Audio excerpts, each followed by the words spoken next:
वर्णिवेशरमणीय दर्शनं मन्दहासरुचिराननाम्बुजं पूजितं सुरुनरोत्तमैर्मुदा धर्मनन्दनमहं विचिन्तये। असतो मा षड्गमय तमसो मा ज्योतिर्गमय मृत्युर्मा अमृतं गमयः। ओम शांति शांति शांति। अस्मद्गुरुसमारम्भां नाथयामुनमध्यमां लक्ष्मीवल्लभपर्यन्तां वंदे गुरु परंपरा। આજની જ્ઞાન સભાની અંદર પધારનારા બધા જ ભગવદ્ ભક્તોને વેદાંતાચાર્ય, પુરાણ ઇતિહાસાચાર્ય અને ફિલોસોફી શાસ્ત્રી રાકેશભાઈના હેતપૂર્વક જય સ્વામિનારાયણ. ભક્તો, આજની આ જ્ઞાન સભાની અંદર આપણે બધા શિક્ષાપત્રી શ્લોક 98ની સ્પષ્ટતા શ્રવણ કરશું તથા સાથે સાથે ભગવાન સ્વામિનારાયણે પંચમ સ્કંદને યોગશાસ્ત્ર કેમ કહ્યું છે એ વિષય પર પણ થોડી વાત શ્રવણ કરશો. તો બધા જ શ્રોતાગણો આ પ્રવચન એકાગ્ર મને કરીને શ્રવણ કર્યો. તો ભગવાન સ્વામિનારાયણ શિક્ષાપત્રીના 98મા શ્લોકની અંદર કહે છે કે શ્રીમદ ભાગવતસ્યૈષુ સ્કંધો દસમ પંચમો સર્વાધિક તયાગ્નેયો કૃષ્ણ મહાત્મ્ય બુદ્ધયે. અર્થાત કે વળી 8 શાસ્ત્રને વિશે જે શ્રીમદ ભાગવત પુરાણ તેના દસમ ને પંચમ નામે જે બે સ્કંદ તે જે તે શ્રી કૃષ્ણ ભગવાનના મહાત્મય જાણવાને અર્થે સર્વથી અધિકપણે જાણવા. આ પ્રમાણે ભગવાન સ્વામિનારાયણ શ્રીમદ ભાગવતના પંચમ સ્કંદને શ્રી કૃષ્ણ ભગવાનના મહાત્મય જાણવાને અર્થે સર્વથી અધિકપણે જાણવાનું કહે છે.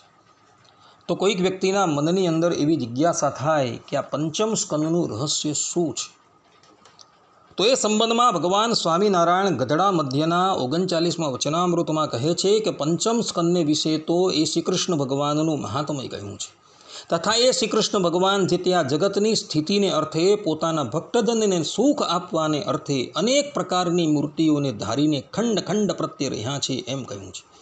અને પોતે બાંધી એવી જે મર્યાદાઓ તેની વિશે જે રહે તે અતિશય મોટ્યપને પામે ને જે ન રહે તે મોટો હોય તો પણ પોતાની સ્થિતિ થકી પડી જાય અને જે સાધારણ જીવ હોય ને તે મર્યાદાને લોપે તો તેને અધોગતિ થાય છે એમ કહ્યું છે. અને આ જ વાત ભગવાન સ્વામિનારાયણ સત્સંગી જીવનના તૃતીય પ્રકરણના 40મા અધ્યાયના 20મા શ્લોકની અંદર પણ કહે છે. ત્યાં પણ ભગવાન સ્વામિનારાયણ કહે છે કે નો ઉલ્લંઘયા સ્વસ્વ મર્યાદા ઇત્યર્થમ તસ્ય અબુબૂધત સંગદોષમ કર્મફલા અવશ્ય ભોગ્યત્વમ અપ્યસો. અર્થાત કે પોતપોતાની મર્યાદા કોઈએ પણ ન જ ઉલ્લંઘન કરવી. સંગદોષ એટલે કે ભગવાન થકી ઇતર વસ્તુમાં આસક્તિરૂપ સંગદોષ અનર્થ કરનારો છે. કર્મફલ અવશ્ય ભોગવવું પડે છે.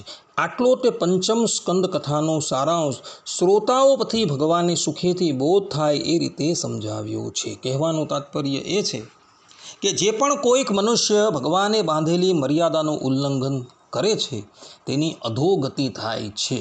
અર્થાત કે એણે નરક આદિ લોકમાં જઈ યાતના ભોગવવી પડે છે. અને જે પણ કોઈક મનુષ્ય ભગવાન થકી ઇતર વસ્તુમાં આસક્તિ કરે છે તેને અનર્થ આવીને ઉપસ્થિત થાય છે. જેમ રાજર્ષિ ભરત, જેનું આખ્યાન શ્રીમદ ભાગવતના પંચમ સ્કંદમાં છે. તો રાજર્ષિ ભરત રાજ્ય છે, પુત્ર છે, સંબંધી છે ઇત્યાદિકનો ત્યાગ કરીને પુલાસ્તમ ક્ષેત્રમાં આવી ભગવાનનું ભજન કરતા હતા. પરંતુ એક મૃગલાની અંદર આસક્તિ કરવાથી રાજર્ષિ ભરતનું પતન થયું હતું.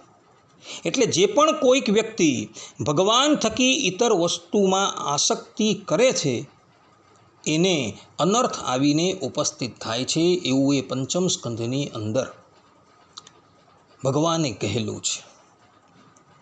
કોઈક વ્યક્તિના મનની અંદર એવી પણ જિજ્ઞાસા થાય કે ભગવાન સ્વામિનારાયણે શિક્ષાપત્રીના 99મા શ્લોકની અંદર આ પંચમ સ્કંદને યોગશાસ્ત્ર કહેલું છે. તો એ યોગશાસ્ત્ર શા માટે કહેલું છે? તો એ સંબંધમાં સદગુરુ સતાનંદ સ્વામી શિક્ષાપત્રી અર્થદીપિકા ટીકાની અંદર પોતે કહી રહ્યા છે કે સચાત્ર સ્કંદે તદ્વતામ ચરિત્ર નિરૂપણેન મુહુઃ પ્રતિપાદિત ઇત્યશ યોગશાસ્ત્રસ્ત્વમ. અર્થાત કે આ પંચમ સ્કંદમાં યોગ સંપન્નોનું ચરિત્ર નિરૂપણ કરીને તે યોગનું વારંવાર પ્રતિપાદન કર્યું છે, તેથી તેને યોગશાસ્ત્ર કહ્યું છે. યોગશાસ્ત્રનું પ્રથમ સૂત્ર છે યોગશ્ચિત્તવૃત્તિ નિરોધ. અર્થાત કે ચિત્તની વૃત્તિઓનો ધ્યેય ઇષ્ટ સ્વરૂપમાં નિરોધ કરવો તેને યોગ કહેવામાં આવે છે. અને આવા યોગ સંપન્ન રાજર્ષિ પ્રિયવત છે, રાજર્ષિ ભરત છે, જળ ભરત છે ઇત્યાદિકનું ચરિત્ર એ શ્રીમદ ભાગવતના પંચમ સ્કંદની અંદર ભગવાન વેદવ્યાસજીએ નિરૂપણ કરેલું હોવાથી આ શ્રીમદ ભાગવતના પંચમ સ્કંદને યોગ શાસ્ત્ર તરીકે ભગવાન સ્વામિનારાયણ કહે છે. આ પ્રમાણે ભક્તો